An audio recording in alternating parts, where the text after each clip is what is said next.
번째 주인공은 가수 보아 씨인데 미스테리한 일이 발생하고 있습니다. 서울 시내 곳곳에 가수 보아 씨를 보아 씨에 대한 비방, 낙서문이 마치 테러처럼 이곳저곳에 붙고 있다는 겁니다. 서울 강남역 인근 버스 정류장 전간판 등 비방 낙서가 다수 발견되고 있고 서울 시내 곳곳에 가수 보아 씨를 음해하는 비방 내용들의 낙서라고 해야 될까요? 다수 발견되고 있어서 SNS를 공유하고 팬들이 직접 삭제하고 있다고 합니다. SM에선 정식 고소할 예정이다. 선처 없이 강경 대응하겠다라고 나서고 있습니다. 사실 보아 씨가 지난해 3월에도 이런 얘기를 한 바 있습니다. 들어보시죠.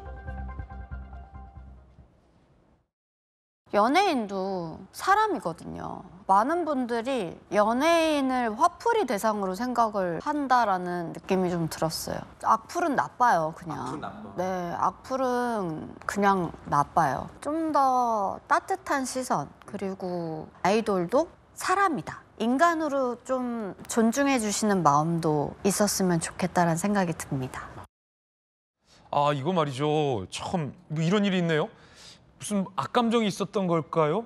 김원삼 변호사님? 이 곳곳에다가 서울 시내 곳곳에다가 의문의 어떤 보아 씨에 대한 어떤 험담하는 내용을 이렇게 낙서로 저희가 뭐 방송상 보여드릴 수 있는 게 이 정도밖에 없어요. 나머지는 좀 못 보여드릴 것 같고. 이제 수사 결과를 좀 봐야 할 텐데요. 이제 낙서 자체가 이제 어디 한두 곳에 한 게 아니고 계속 하고 다닌다는 거잖아요.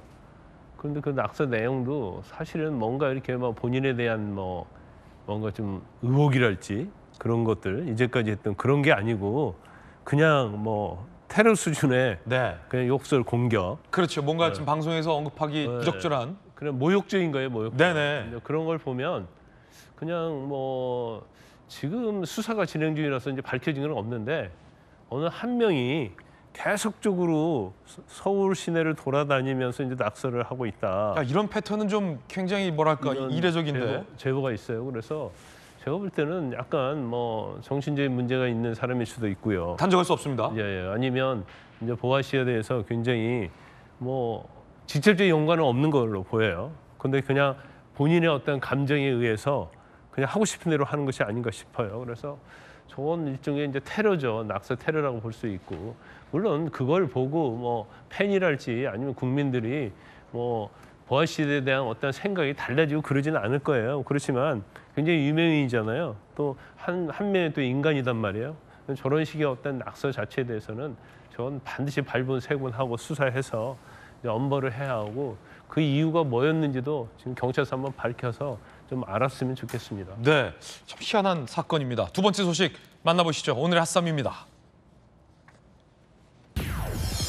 소방관들인데요. 자, 비상 어떤 시스템에 무언가 급하게 메시지가 돼 있는 모습입니다. 이거 어떤 사건일까? 황당한 사건입니다. 함께 보시죠. 전남 소방본부에는요, 비상 발령 동보 시스템이 있습니다. 긴급 출동 명령, 그다음에 소방 비상 어떤 그 상태의 어떤 격상 등을 긴급하게 전파하기 위한 시스템입니다. 구축해놓은 시스템인데 전남 소방본부의 이 비상 발령 동보 시스템을 통해서 누구 간부의 아들 군 성시훈 군이 이번에 결혼합니다. 마음 전하실 것은 국민은행 208 계좌번호까지 4,500명 전 직원에게 긴급 발송을 한 겁니다. 결혼식 일시와 장소, 축의금, 계좌번호 등 정보를 포함했습니다. 모바일 청첩장도요. 긴급 시스템을 통해서 고위 간부 자녀 결혼식 소식과 계좌번호를 알려서 논란이 일고 있습니다. 이렇게 말이죠. 알림톡. 이거 사실은 굉장히 홍 대표님, 긴급한 상황에서 쓰는 거잖아요. 지진이나 비상화재나 광역 단위의 어떤 재난이 발생했을 때 즉각 출동하라, 아니면 소방 경계 경보를 올려라, 이런 건데 예상 외의 메시지군요. 그러니까 공사 구분이 안 된 거죠. 그러니까 저 알림톡은 소방 대원들에게 국가 비상사태, 그러니까 이제 재난 상황이나 이런 게 발생했을 때 빨리 전파하고 행동 대응을 하라고 만들어 놓은 공적인 수단이에요. 알림비 수단. 근데 저것을 저런 사적인 내용을 한다는 것은 부적절한 거죠. 그러니까 저것을 하려면 따로 만들었어야죠.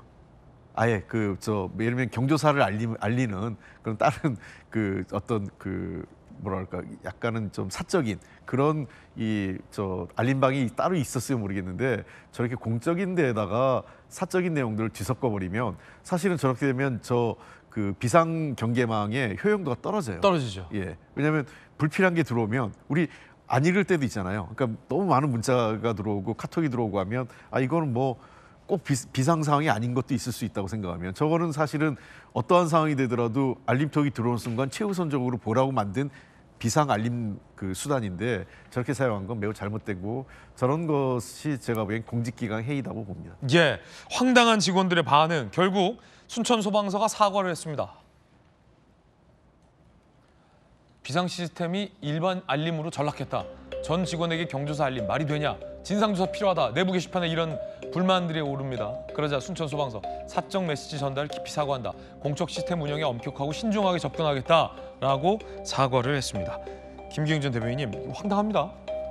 그러니까 4,500명이 받았다는 거 아닙니까? 받고 나서 고민을 할 것 같아요. 어떻게 보면 진짜 이 인간적인 어떤 친분이 있다면 자제분의 어떤 결혼식에 가가지고 뭔가 축하해주고 돈도 축의금도 낼 것 같은데 잘 모르는 분인데 이거 다 기록에 있는데 물어봤을 것 같아요. 너도 받았니?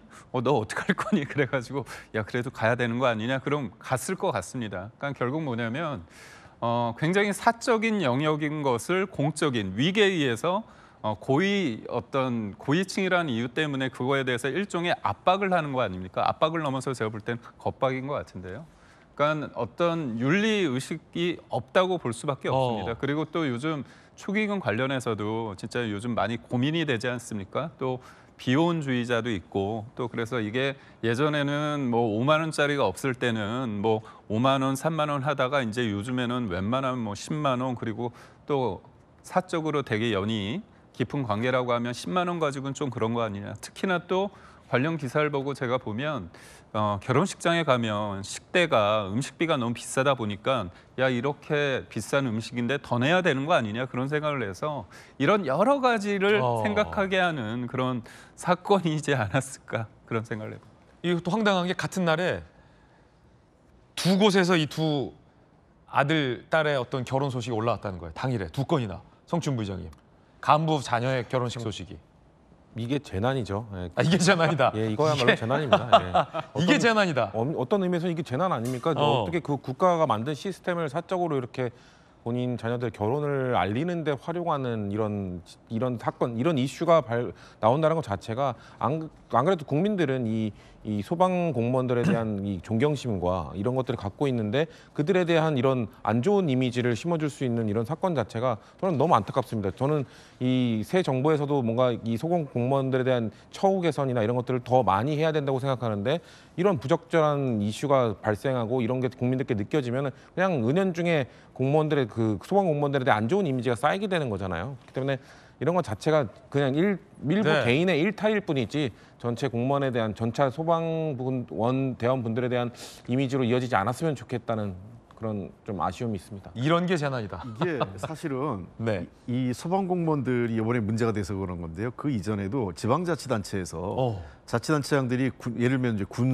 군청 공무원들이 경조사를 전파한다든지 그러면은 아까 그 김기영 대변인 얘기한 것처럼 그 지역에 있는 단체장들이나 관계자들이 일종의 이제 그 압박감을 느낀다는 거예요. 그래서 저는 물론 그 경조사는 보통 우리가 알리는 게 있는데 이것은 사적인 방식으로 해야지 군청, 그러니까 예를 들면 지방자치단체장의 공적 조직을 활용한다든지 지금처럼 비상 그 시스템을 활용한다든지 이런 거는 아까도 말씀드렸지만 공사 구분이 안 되는 거죠. 공사 구분이 안 된다라는 돌직구까지 들어봤습니다.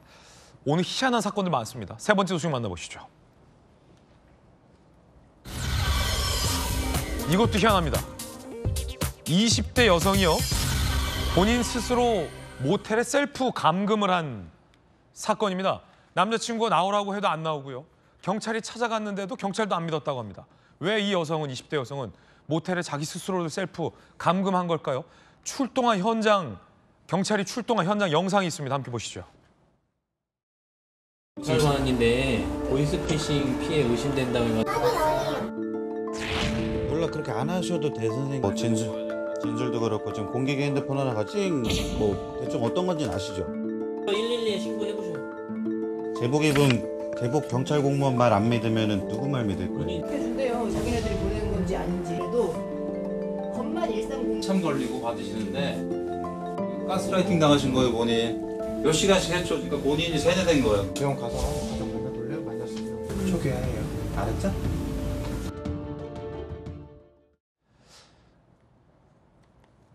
경찰에 이런 신고가 접수됐다고 합니다. 제 여자친구가 모텔에 들어가서 안 나와요.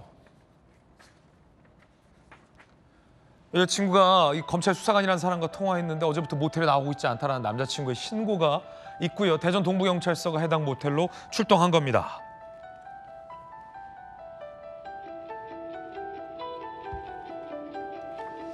자, 이 보이스피싱범은요, 검찰을 사칭했습니다. 수사 중인 특수사기 사건에 연루되셨는데 혹시 이 가해자들인 거 아는 사이 아닙니까? 의심스러운데 혼자 있을 수 있는 곳에서 대기하십시오. 어기면 저희 바로 구속합니다. 라며 수사 관련 서류까지 보여줬다는 겁니다. 홀라당 속아 넘어간 거죠. 자, 이 20대 여성은요, 이 말에 속아서 시키는 대로 모텔에 들어가서 감금하고 스스로를 스마트폰 공기계를 구매해서 원격 제어 앱까지 다운로드를 받았다고 합니다. 모텔에서 20여 시간 혼자 대기했다고 합니다. 출동한 경찰관도 못 믿었다고요. 좀 전에 경찰관이 아니 제복 입은 경찰관을 못 믿으면 누굴 믿어요? 라고 했지만 안 믿었다고 합니다. 금감원 가서 직원 만나기로 했다는 거예요. 경찰이 40분간 설득한 끝에 모텔에서 나왔다라고 합니다. 오늘 희한한 사건들 많네요. 프로파일러한테 한번 물어봤습니다. 이건 왜 이런 겁니까? 라고 말이죠.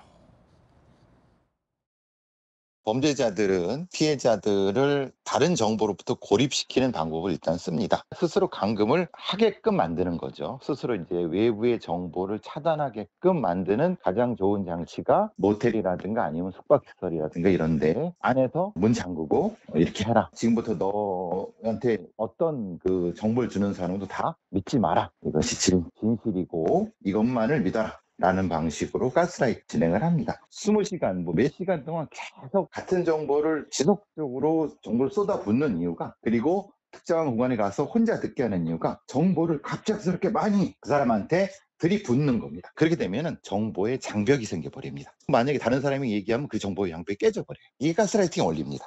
거기에 보통의 사람들은 속아 넘어가는 가능성이 훨씬 높습니다. 야, 이 또 뭐 저희 돌직구쇼의 프로파일러거든요. 배상 프로파일러. 저희가 좀 취재를 해봤는데 가스라이팅이 이렇게 무섭구나. 이런 범죄 현직일 때 전문으로 수사했던 김광삼 변호사님. 평범한 20대 여성인데 남자친구 말도 안 듣고 이렇게 제복 입은 경찰관 말도 안 듣고 알지도 못하는 얼굴도 못 봤던 이 전화 통화에 낯선 이 보이스피싱 범만 믿다니. 야, 현실에서 이런 일이 있군요. 근데 우리가 이제 저런 보이스피싱을 당한 피해자들 보고 사람들은 하나같이 얘기를 해요. 아, 저렇게 우둔할 수 있을까? 저거 금방 알 수 있는 것이 아니야? 근데 사실은 당사자가 되면 그렇지 않거든요. 일단 어느 수사기관에서 수사를 하고 어느 기관에서 나를 조사한다고 생각하면 상당히 당황을 합니다. 근데 당황을 하는데 그냥 뭐 조사한다는 게 아니고 서류를 내밀잖아요. 근데 그 서류는 평소에 한 번도 보지 못한 서류예요. 진짜인지 가짜인지 몰라요. 그럼 서류를 딱 보면 아, 내가 사기 조직에 연루가 돼 있구나. 아, 큰일 나겠네.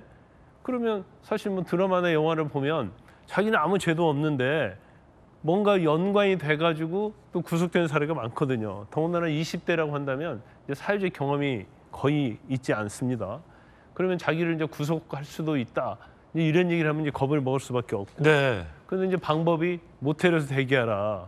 그러면서 계속 지시를 내리고 또 공기계를 준 걸로 보면 아마 이제 보이스피싱 관련해서 뭔가 범죄를 좀 시키려고 했던 것 같아요. 뭐 자금을 뭐 사기로 기망해서 한 금액을 돈을 전달을 한다랄지 아니면 뭐 대포폰을 이용해서 뭘 한다랄지 이제 그렇게 시키려고 했던 것 같아요. 그러니까 이제 본인 입장에서는 서류도 있고 다 있는 거예요.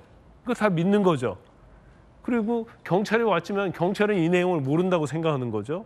자기의 사정을 모른다고 생각하는 거예요. 예. 이제 그러다 보니까 저런 형태가 나타나는데 이제 보이스피싱이요. 이제 워낙 그 수법이 알려져 있으니까 사람들이 잘 속지 않죠. 그러니까 이것이 계속 진화되는 거예요. 뭐 우리 최근에 돈짓구에서 얘기했지만 AI를 통해서 뭐 진짜 가상의 인물을 가지고 진짜인 것처럼 영상 통화해서 믿게 만들고 그런 것들이 많이 있잖아요. 그래서 참 보이스피싱만큼 진화하는 범죄 수법이 진짜 흔치 않다. 그래서 우리가 계속적으로 예방 차원에서 방송도 하고 그다음에 은행 같은 데 다 써 있음에도 불구하고 저로 인해서 피해가 뭐 거의 연에 조단이 된다는 거 아닙니까? 그래서 참 안타까운 좀 측면이 있어요. 그런데 결과적으로 저희가 이제 캠페인 벌이고 이제 그렇게 할 수밖에 없는데 그게 수법이 계속 바꿔가면서 하니까 이게 사실은 경찰이 됐건 캠페인도 따라가지 못하는 그런 경우가 있죠. 이럴 경우에는 이 보이스피싱 범죄와 관련해서 콜센터가 운영되고 있습니다. 검찰 찐 센터라는 곳이 운영되고 있어요. 그래서 전화해서 보이스피싱 범들에게 받았다는 이 각종 서류들을 보내기만 하거나 카톡으로 전송해줘도 이게 진짜 검찰이 수사하고 있는 서류인지 아니면 보이스피싱 범들이 제공한 가짜인지가 즉각 확인이 된다고 합니다. 이 경우에도 이 경찰관이 결국은 경찰관 설득은 안 먹혔어요, 형준 부장님. 그러면은 그 서류 한번 줘봐라. 우리가 실제 검찰의 찐센터에 가서 물어보겠다라고 해서 그걸 보고 허위임이 드러나자 해당 여성이 믿었다고 해요. 김광선 변호사님 말씀하신 것처럼 지금 진화하고 있는 거잖아요. 네. 우리가 익히 알고 있던 보이스피싱은 사실 약간 속도전이었거든요. 맞아요. 빠른 시간 안에 뭔가 지인과 가족들에게 연락을 취할 시간 없이 빠르게 입금하도록 유도해가지고 지금 당신 아들이 뭐 지금 입원 중인데 빨리 입금 안 하면 수술 못 한다라든지 이런 식으로 빠른 시간 안에 처리하는 게 지금까지 우리가 알고 있었던 보이스피싱이었는데 그렇기 때문에 저렇게 상당히 오랜 시간 동안 가스라이팅을 하면서 설득, 일종의 그런 세뇌를 시켰기 때문에 저분은 느꼈을 때 경찰들이 왔을 때 못 믿는 거죠. 내가 아는 보이스피싱이라는 거는 되게 빠르게 나에게 뭔가 입금을 요구한다거나 그런 건데 나에게 이 보이스피싱범은 그런 걸 요구하지도 않았고 뭔가 나에게 범죄 혐의나 이런 것들을 뭐 수사 진행 상황을 알려주면서 오히려 나에게 뭔가 다른 길을 알려줬는데 왜 갑자기 이 경찰들이 나타난 거지? 라고 하면서 이 의심을 거둘 때까지 시간이 오래 걸린 거죠. 그렇기 때문에 사실 그 앵커께서 말씀하신 것처럼 뭔가 긴급한 뭔가 전화가 왔을 때는 그렇게 바로바로 확인할 수 있는데 이렇게 그 서서히 스며들듯 접근한 사람들에 대해서는 이것이 정말 보이스피싱인가 판단하기 어려울 겁니다. 저는 그래서 이런 기사들이 좀 많이 알려져서 보이스피싱범들이 과거와는 다르게 다양한 방식으로 접근해서 다양한 범죄 형식으로 뭔가 그 시민들을 괴롭히고 있다는 것을 알리는 이 필요성이 점점 높아지고 있다고 생각합니다. 검찰 찐센터. 이름 좋지 않습니까? 찐센터. 쉽게 여러분 바로 확인할 수 있습니다. 그래서 요즘은 이 어눌한 이 조선족 사투리도 안 써요. 보이스피싱 일당범이. 정말 전화하면 김광산 변호사처럼 일선 엘리트 검찰 같은 목소리를 구사한다고 합니다. 이런 검찰 찐센터로 쉽게 진짜인지 가짜인지 구분할 수 있다고 하시니까 꼭 기억해 주셨다가 이런 보이스피싱범들한테 낚이지 않으시길 바라겠습니다.